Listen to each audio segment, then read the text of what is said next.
नमस्कार दोस्तों, स्वागत है ਤੁਹਾਡਾ हॉट न्यूज़ इंडिया च। मैं हाँ ਤੁਹਾਡਾ कुमार अमित। दोस्तों, जिदा कि तुसी जानते हो भी हॉट न्यूज़ इंडिया हर वेले समाज दे नाल, आम आदमी दे नाल, समाज विच हो रहीआं जिहड़ियां कुरीतियां उन्हां दे बारे आपां गल करदे रहे हैं। बहुत सारे कार्यक्रम असीं लिआंदे जिन्हां दे विच तुसीं देखिया सपनों के सौदागर एक कार्यक्रम सीगा, नगर निगम के भ्रष्ट अधिकारी कार्यक्रम सीगा, सिविल अस्पताल के अजब गजब कारनामे सीगा, ढोंगी बाबा सीगा।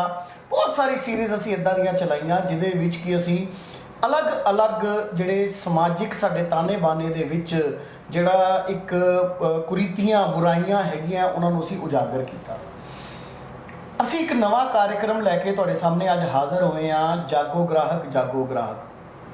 जी हाँ, तुसीं जिद्दां नाम तो ही तुहानूं अंदाज़ा लग गया होएगा बई उपभोक्ता कंज्यूमर अज के समय दे विच सब तो ज़्यादा जे कोई पिस रहा है वो एक आम उपभोक्ता यानी कि एक आम कंज्यूमर हैगा।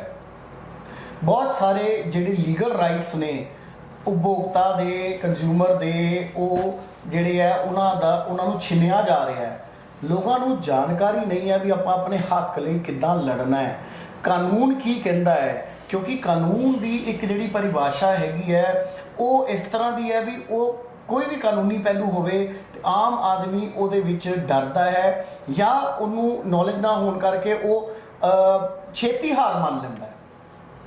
जागो ग्राहक जागो एक इहो जिहा कार्यक्रम है जिहदे विच कि तुहाडे नाल रोज़मर्रा की जिंदगी च जुड़े बहुत सारे इहो जिहे काम ने, बहुत सारे इहो जिहियां चीज़ां ने जिस दे विच कि तुहाडे जिहड़े कानूनी अधिकारां दा हनन हो रहा है। तुहानूं पता भी नहीं लगदा भी तुहाडे ये कानूनी अधिकार सी और तुसीं जाने अनजाने अधिकारां नूं आप ही छड्ड दिंदे हो। ये सारे जिहड़े अधिकार ने की ने, इन्हां नूं किस तरह असीं लै सकदे हां, किस तरीके दे नाल आपां अपनी लड़ाई लड़ सकते हैं, कानूनी लड़ाई। ये बारे अज साडे जिहड़े इस कार्यक्रम के साडे जिहड़े कानूनी सलाहकार ने, लीगल साडे जिहड़े एडवाइज़र ने, बहुत ही सीनियर एडवोकेट जलंधर दे श्री राजकुमार पल्ला जी, वो अज साडे नाल स्टूडियो च मौजूद ने। और हर 15 दिन के बाद असी एक एपीसोड लैके आवांगे। अगर तुहाडी किसी तरह की कोई तुहानूं लगता है भी तुहानूं कोई कानूनी सलाह चाहिए है, कोई मशवरा चाहिए है, कोई मदद भी चाहिए है, राजकुमार भल्ला जी ने एक साडे नाल वादा किया है बई किसी भी गरीब नूं अगर कोई मदद चाहिए है, कोई लोड़मंद नूं मदद चाहिए है तो ये बिना किसी झिझक दे उहदी मदद भी करनगे। असी तुहानूं इन्हां दा नंबर भी दसांगे, साडे नाल नीचे स्क्रोल च इन्हां दा नंबर भी आएगा। तुसीं डायरैक्ट इन्हां नूं कॉल भी कर सकते हो, व्हाट्सएप भी कर सकते हो, लीगल ओपीनियन भी लै सकते हो इन्हां कोल। और तुहानूं दस दियां भी ये डिस्ट्रिक्ट बार एसोसीएशन के प्रधान भी रहे ने, बहुत सारे होर अहुदियां ते भी इन्हां ने काम किया है। बहुत बहुत स्वागत है भल्ला जी तुहाडा। थैंक यू भल्ला जी, पहले तो मैं शुक्रिया अदा करना चाहना तुहानूं भी बहुत सीनियर एडवोकेट्स इहो ਜਿਹੇ ने जिहड़े कि आम तौर पर पब्लिक तो मतलब बड़े दूर ने। तुसीं तो सीधा ही आम जनता दे नाल राबता जिहड़ा कायम कर लिया और तुसीं ये भी सानूं प्रॉमिस कीता है भी आम जनता दीयां जिहड़ियां कोई परेशानियां है उन्हां नूं लैके तुसीं मदद भी करोगे, अपनी राय भी दिओगे। असीं उम्मीद करते हैं भी ये कार्यक्रम साडा लोगों नूं अच्छा लगेगा और लोकी अपनी जिहड़ी परेशानियां लैके तुहाडे तक जरूर आउणगे। दोस्तों, जिस तरह की असीं गल कीती भल्ला जी दी और कंज्यूमर कोर्ट दी या कंज्यूमर्स नाल रिलेटेड जिहड़े पहलुआं नूं लैके अज असी एक इहो जिहा केस लैके आए हैं, तुसीं सुन के हैरान हो जाओगे। आम जनता की असी गल करते हैं तो भल्ला जी वर्गे सीनियर एडवोकेट नूं भी अपने हकों लई कानूनी लड़ाई लड़नी पई। ये एक ऑर्डर हैगा जो मेरे हाथ च तुसीं देख रहे हो।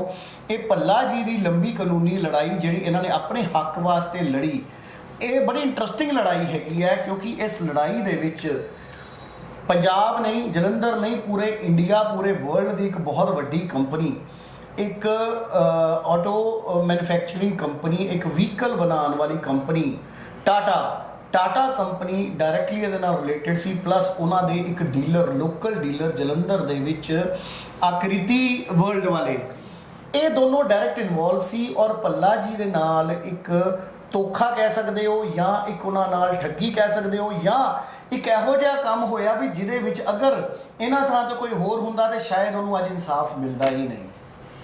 भला जी, पहले तो तुसीं ये दसो भी ये मामला की है ਤੇ ਤੁਹਾਡੇ ਨਾਲ ਕਿਸ ਤਰ੍ਹਾਂ ਤੁਹਾਡੇ ਜਿਹੜੇ ਕਾਨੂੰਨੀ ਹੱਕ ਸੀ ਐਜ਼ ਬਤੌਰ ਕੰਜ਼ਿਊਮਰ ਉਹ ਤੁਹਾਡੇ ਖੋਏ ਗਏ? ਗੱਲ ਇਹ ਵੇ ਕਿ ਸਨ 2020 ਅਗਸਤ ਵਿੱਚ ਮੈਂ ਇੱਕ ਟਾਟਾ ਹੈਰੀਅਰ ਆਟੋਮੈਟਿਕ ਬੜੇ ਸ਼ੌਂਕ ਨਾਲ ਖਰੀਦੀ ਸੀ। ਕੰਪਨੀ ਨੇ ਪੂਰੀ ਇੰਸ਼ੋਰੈਂਸ ਦੀ ਐਡ ਵੀ ਬੜੀ ਸੀ ਵੀ ਬੜਾ ਪਰਫੈਕਟ ਵਹੀਕਲ ਹੈ, ਇਹਦੇ ਕੰਪੈਰੀਜ਼ਨ ਦੇ ਵਿੱਚ ਕੋਈ ਵਹੀਕਲ ਨਹੀਂ ਹੈ। ਅਸੀਂ ਉਸ ਐਡ ਤੋਂ ਅਟਰੈਕਟ ਹੋ ਕੇ ਆਟੋਮੈਟਿਕ ਟਾਟਾ ਹੈਰੀਅਰ ਖਰੀਦੀ ਅਗਸਤ ਦੇ ਵਿੱਚ। ਜਦੋਂ ਮੈਂ ਖਰੀਦੀ ਤੇ 10-15 ਦਿਨਾਂ ਦੇ ਵਿੱਚੋਂ ਬਾਅਦ ਹੀ ਨਾ, ਜਦੋਂ ਉਹਨੂੰ ਸਲੋ ਸਪੀਡ ਦੇ ਉੱਤੇ ਚਲਾਉਂਦੇ ਸੀ ਅਸੀਂ 5 ਕਿਲੋਮੀਟਰ ਸਪੀਡ ਜਾਂ 7 ਕਿਲੋਮੀਟਰ ਸਪੀਡ ਤੇ, ਜਦੋਂ ਬ੍ਰੇਕ ਅਪਲਾਈਜ਼ ਕਰਦੇ ਸੀ ਉਹਦੇ ਵਿੱਚ ਇੱਕ ਨੋਇਜ਼ ਜਨਰੇਟ ਹੁੰਦੀ ਸੀ। ਉਹ ਨੋਇਜ਼ ਕਈ ਵਾਰੀ ਬਹੁਤ ਜ਼ਿਆਦਾ ਸਟ੍ਰੈਸ ਲਿਆਂਦੀ ਸੀ, ਬਹੁਤ ਜ਼ਿਆਦਾ ਅਸੀਂ ਕਹਿ ਸਕਦੇ ਈਵਨ ਜਿਹੜੇ ਵਹੀਕਲ ਦੇ ਆਸ-ਪਾਸ ਵੀ ਲੋਕ ਖੜੇ ਹੁੰਦੇ ਸੀ ਉਹ ਵੀ ਦੇਖਦੇ ਸੀ ਵੀ ਇਹ ਕੀ ਆਵਾਜ਼ ਆ ਰਹੀ ਹੈ। ਜਦੋਂ ਨੋਇਜ਼ ਆਈ ਤੇ ਮੈਂ ਫਿਰ ਲੋਕਲ ਸਰਵਿਸ ਸੈਂਟਰ ਜਿਹੜਾ ਇਹਨਾਂ ਦਾ ਹੈਗਾ ਉੱਥੇ ਗਿਆ ਕ੍ਰਿਤੀ ਵਰਡ 'ਚ। ਉਹਨਾਂ ਨੇ ਦੇਖਿਆ, ਕਹਿੰਦੇ ਜੀ with the passage of time ਥੋੜੇ ਟਾਈਮ ਬਾਅਦ ਇਹ ਆਪਣੇ ਆਪ ਹੀ ਥੋੜੀ ਜਿਹੀ ਆਵਾਜ਼ ਘਟ ਜਾਏਗੀ।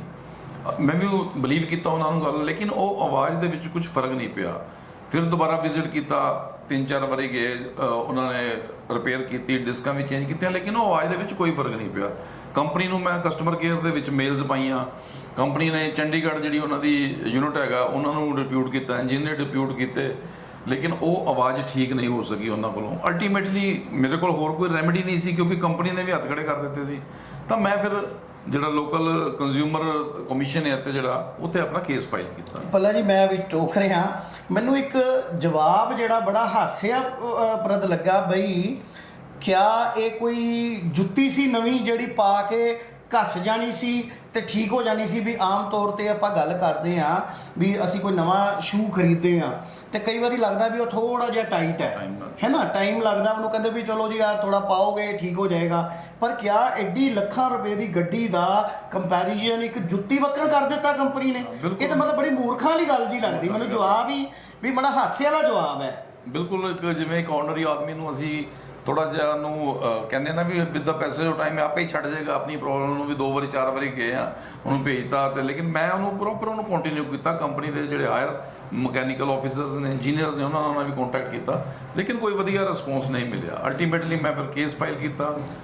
ਇੰਟਰਸਟਿੰਗ ਗੱਲ ਇਸ ਕੇਸ ਦੇ ਵਿੱਚ ਇਹ ਵੇ ਕਿ ਜਦੋਂ ਮੈਂ ਕੇਸ ਫਾਈਲ ਕੀਤਾ ਤੇ ਕੰਪਨੀ ਨੇ ਕੋਰਟ ਦੇ ਵਿੱਚ ਇਹ ਜਵਾਬ ਦਿੱਤਾ ਕਿ ਇਹ ਜਿਹੜੀ ਨੋਇਜ਼ ਜਨਰੇਟ ਤੇ ਹੁੰਦੀ ਹੈ, ਲੇਕਿਨ ਇਹ ਜਿਹੜੀ ਨੋਇਜ਼ ਹੈ ਇਹ ਇੱਕ ਫੀਚਰ ਹੈ ਕੰਪਨੀ ਦਾ। ਫੀਚਰ ਮਾਨੇ ਕਰੈਕਟਰਿਸਟਿਕ ਹੈ, ਇਹ ਮਤਲਬ ਇੱਕ ਅੱਛੀ ਗੱਲ ਹੈ ਵੀ ਜੇ ਨੋਇਜ਼ ਜਨਰੇਟ ਹੁੰਦੀ ਹੈ। ਮਤਲਬ ਕੰਪਨੀ ਨੇ ਜਾਣ-ਬੂਝ ਕੇ ਟਾਟਾ ਹਾਰੀਅਰ ਗੱਡੀ ਦੇ ਵਿੱਚ ਇੱਕ ਆਵਾਜ਼ ਪਾਈ ਸੀ ਬਈ ਜਦੋਂ ਵੀ ਭੱਲਾ ਜੀ ਜਾਂ ਕੋਈ ਹੋਰ ਚਲਾਉਣ ਵਾਲੇ ਗੱਡੀ ਦੀ ਬ੍ਰੇਕ ਮਾਰਨਗੇ ਤੇ ਉਹ ਚੀਕਾਂ ਨਿਕਲਣਗੀਆਂ ਗੱਡੀ ਦੀਆਂ।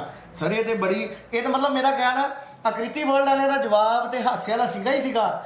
ਇਹ ਤੇ ਟਾਟਾ ਵਰਗੀ ਕੰਪਨੀ ਨੇ ਜਿਹੜਾ ਜਵਾਬ ਦੇ ਦਿੱਤਾ ਹੈ, ਇਹ ਤੇ ਸਰ ਮੈਨੂੰ ਲੱਗਦਾ ਵੀ ਇਹ ਤੇ ਕੋਈ ਉਹ ਜਿੱਦਾਂ ਚੁਟਕਲਿਆਂ ਦੀ ਕਿਤਾਬ ਲਿਖੀ ਜਾ ਸਕਦੀ ਹੈ ਇਸ ਜਵਾਬ ਦੇ ਉੱਪਰ। ਬਿਲਕੁਲ ਠੀਕ ਹੈ। ਮੈਂ ਕੋਰਟ ਨੂੰ ਵੀ ਇਹ ਗੱਲ ਅਸੀਂ ਕਹੀ ਵੀ ਜੇ ਇਹ ਕਰੈਕਟਰਿਸਟਿਕ ਸੀ ਜਾਂ ਇਹਨਾਂ ਦਾ ਕੋਈ ਫੀਚਰ ਸੀ ਤੇ ਕਿਉਂ ਨਾ ਇਹਨਾਂ ਨੇ ਆਪਣੀ ਐਡ ਦੇ ਵਿੱਚ ਇਹ ਗੱਲ ਲਿਖੀ, ਕਿਉਂ ਨਾ ਆਪਣੇ ਬਰੋਸ਼ਰ ਦੇ ਵਿੱਚ ਇਹ ਗੱਲ ਲਿਖੀ ਵੀ ਜਿਹੜੀ ਸਾਡੀ ਗੱਡੀ ਹੈ ਉਹ ਬ੍ਰੇਕ ਲਗਾਉਣ ਦੇ ਉੱਤੇ ਮਤਲਬ ਬ੍ਰੇਕ ਮਾਰਦੀ ਹੈ ਗੱਡੀ ਤੇ ਚੀਕਾਂ ਮਾਰਦੀ ਹੈ, ਨੋਇਜ਼ ਜਨਰੇਟ ਕਰਦੀ ਹੈ। ਮਤਲਬ ਉਹ ਚੀਕਾਂ ਜਿਹੜੀਆਂ ਉਹ ਇਹਨਾਂ ਨੂੰ ਮਿਊਜ਼ਿਕ ਲੱਗਦਾ ਸੀ। ਉਹ ਫਿਰ ਕੋਰਟ ਨੇ ਵੀ ਕਾਫੀ ਜ਼ਿਆਦਾ ਇਸ ਗੱਲ ਨੂੰ ਸੀਰੀਅਸਲੀ ਲਿਆ ਵੀ ਤੁਸੀਂ ਫਿਰ ਸੈਕਿੰਡ ਗੱਲ ਇਹ ਸੀ ਵੀ ਜੇ ਇਹ ਕਰੈਕਟਰਿਸਟਿਕ ਹੈ ਜਾਂ ਇਹ ਤੁਹਾਡਾ ਫੀਚਰ ਹੈ ਤੇ ਜਦੋਂ ਮੈਂ ਫਸਟ ਟਾਈਮ ਤੁਹਾਡੇ ਕੋਲ ਗੱਡੀ ਲੈ ਕੇ ਗਿਆ ਸਰਵਿਸ ਸੈਂਟਰ ਦੇ ਵਿੱਚ ਤੇ ਉਸ ਟਾਈਮ ਹੀ ਤੁਸੀਂ ਉਹਨੂੰ ਐਂਟਰਟੇਨ ਨਾ ਕਰੋ।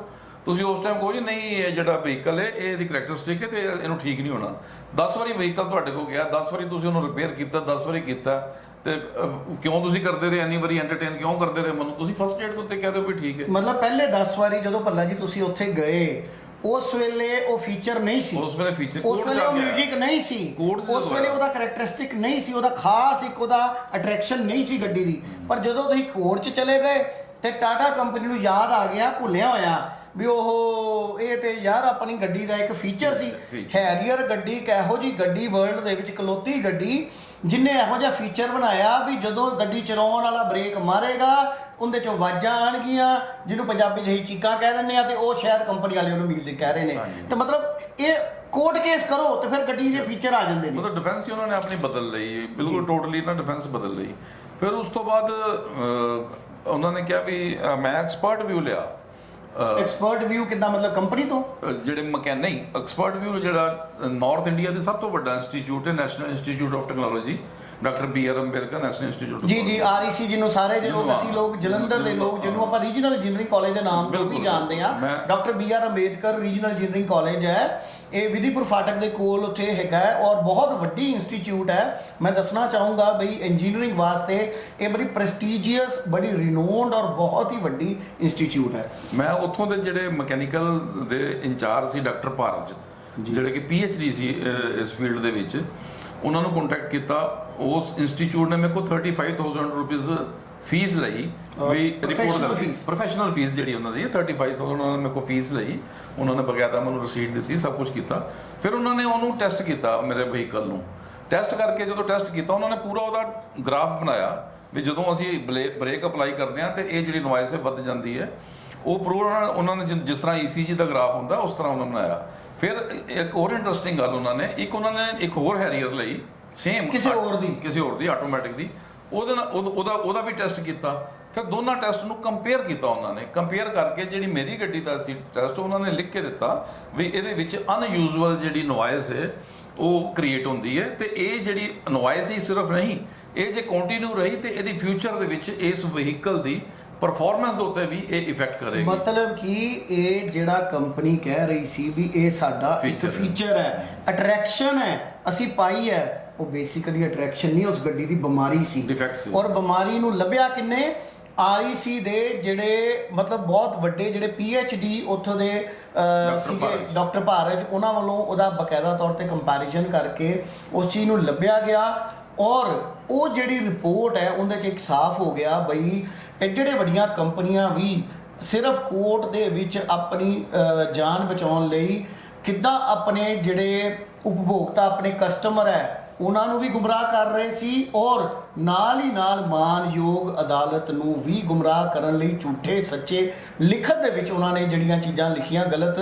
ਔਰ ਮੈਂ ਬੜਾ ਹੈਰਾਨ ਹੁੰਦਾ ਇਸ ਗੱਲਾਂ ਨੂੰ ਦੇਖ ਕੇ ਬਈ ਐਡੀਆਂ ਵੱਡੀਆਂ ਕੰਪਨੀਆਂ ਆਪਣੀ ਗਲਤੀ ਛੁਪਾਉਣ ਲਈ ਕਿੰਨਾ ਵੱਡਾ ਝੂਠ ਬੋਲ ਸਕਦੀਆਂ ਜਿਹੜੀ ਸਮਝ ਤੋਂ ਬਾਹਰ ਹੈ। ਉਹ ਸਾਰੀਆਂ ਚੀਜ਼ਾਂ ਫਿਰ ਕੰਸੀਡਰ ਕੀਤੀਆਂ ਕੋਰਟ ਨੇ। ਕੰਸੀਡਰ ਕਰਕੇ ਉਹ 'ਚ ਦੋ ਕੰਟਰਾਡਿਕਸ਼ਨ ਆਈ। ਜਿਹੜੀ ਕੰਪਨੀ ਸੀ, ਟਾਟਾ ਕੰਪਨੀ ਸੀ, ਉਹਨੇ ਤੇ ਇਹ ਜਵਾਬ ਦਿੱਤਾ ਵੀ ਕਰੈਕਟਰਿਸਟਿਕ ਹੈ, ਲੇਕਿਨ ਜਿਹੜਾ ਲੋਕਲ ਡੀਲਰ ਸੀ ਜਿਹਨੇ ਰੈਗੂਲਰ ਸਰਵਿਸਿਜ਼ ਕੀਤੀਆਂ ਸੀ, ਉਹਨੇ ਜਦੋਂ ਕੋਰਟ 'ਚ ਜਵਾਬ ਦਿੱਤਾ ਉਹਨੇ ਕਿਹਾ ਜੀ ਇਸ ਵਹੀਕਲ 'ਚ ਕੋਈ ਡਿਫੈਕਟ ਨਹੀਂ ਹੈਗਾ, ਵਹੀਕਲ ਬਿਲਕੁਲ ਪਰਫੈਕਟ ਹੈ।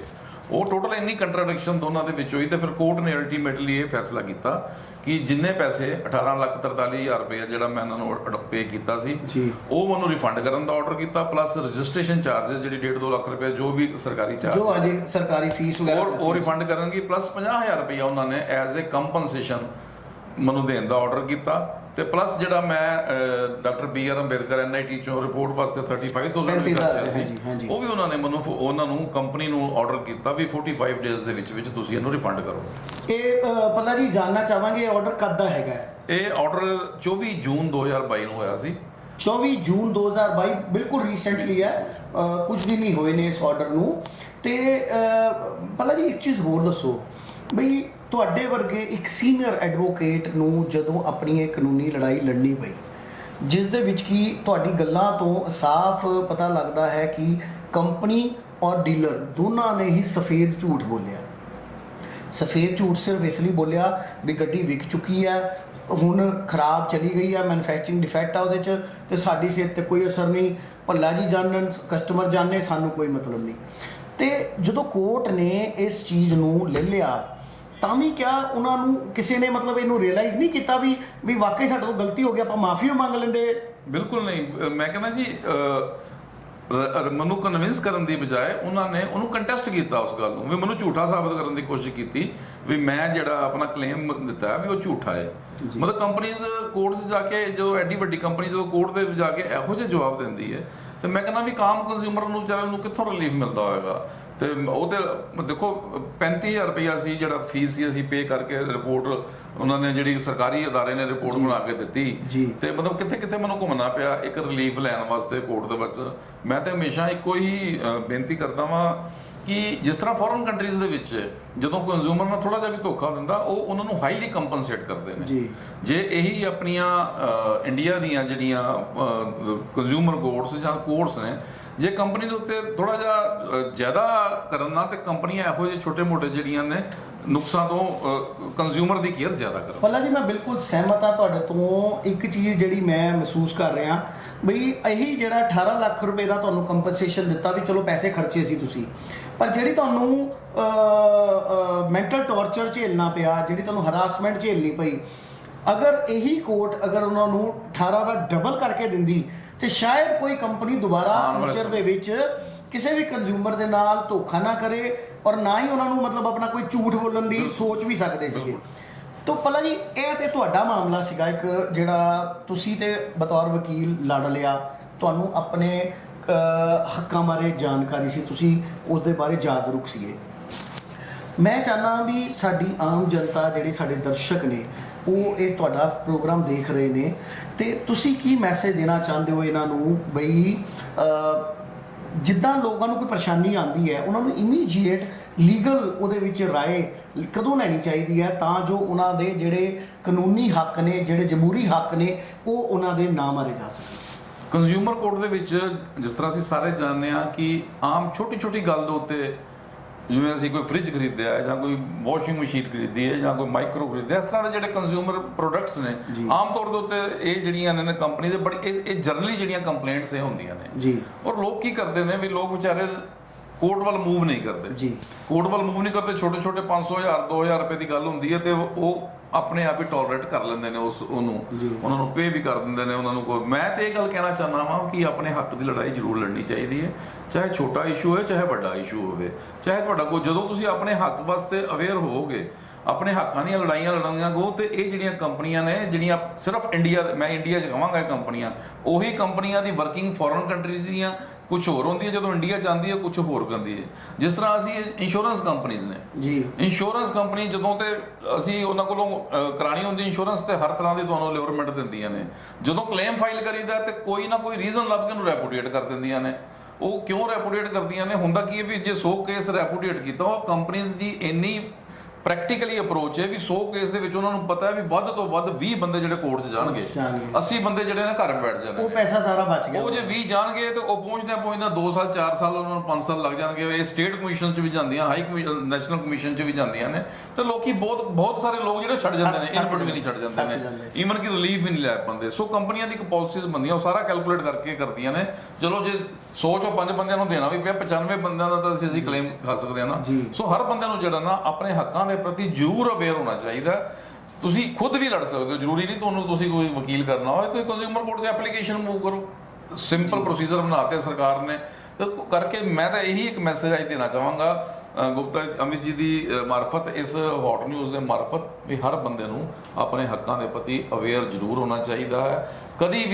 ਕਦੀ ਵੀ ਛੋਟੀ ਛੋਟੀ ਗੱਲ ਸਮਝ ਕੇ ਉਹਨੂੰ ਇਗਨੋਰ ਨਾ ਕਰੋ ਤੇ ਆਪਣੇ ਹੱਕ ਦੀ ਲੜਾਈ ਲੜੋ। ਤੁਹਾਨੂੰ ਮੈਂਟਲ ਸੈਟੀਸਫੈਕਸ਼ਨ ਵੀ ਮਿਲੇਗੀ ਤੇ ਸਮਾਜ ਵਿੱਚ ਵੀ ਇੱਕ ਅੱਛਾ ਮੈਸੇਜ ਹੈ। ਬਹੁਤ ਵਧੀਆ ਗੱਲ ਭੱਲਾ ਜੀ ਨੇ ਜਿਹੜੀ ਕਹੀ ਹੈ।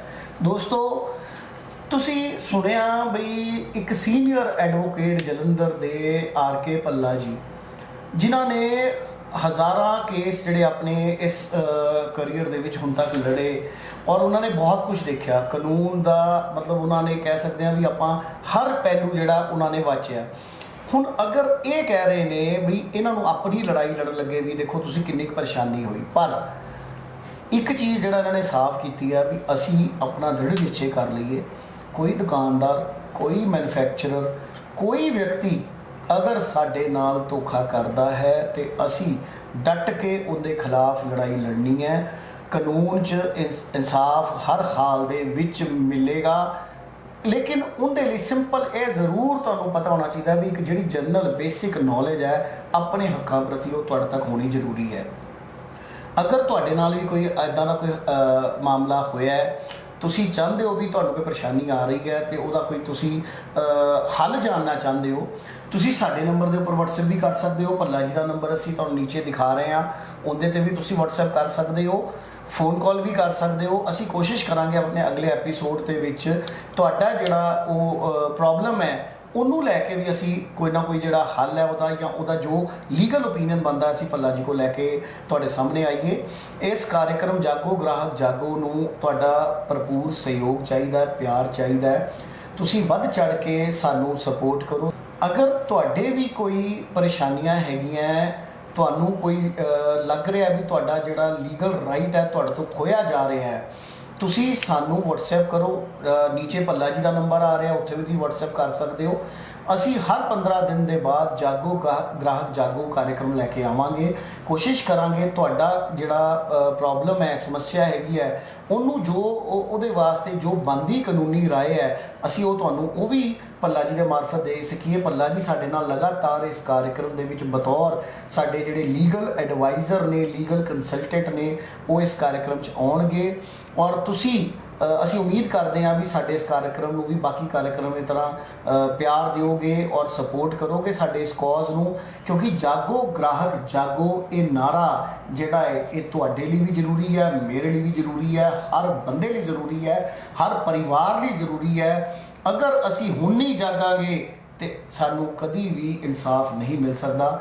ਅਸੀਂ ਜਲਦੀ ਹੀ ਇਹਦੀ ਕਾਰਜਕ੍ਰਮ ਦੀ ਨਵੀਂ ਕਿਸ਼ਤ ਲੈ ਕੇ ਤੁਹਾਡੇ ਸਾਹਮਣੇ ਹਾਜ਼ਰ ਹੋਵਾਂਗੇ। ਤਦ ਤੱਕ ਦੇਖਦੇ ਰਹੋ ਹੌਟ ਨਿਊਜ਼ ਇੰਡੀਆ। ਨਮਸਕਾਰ।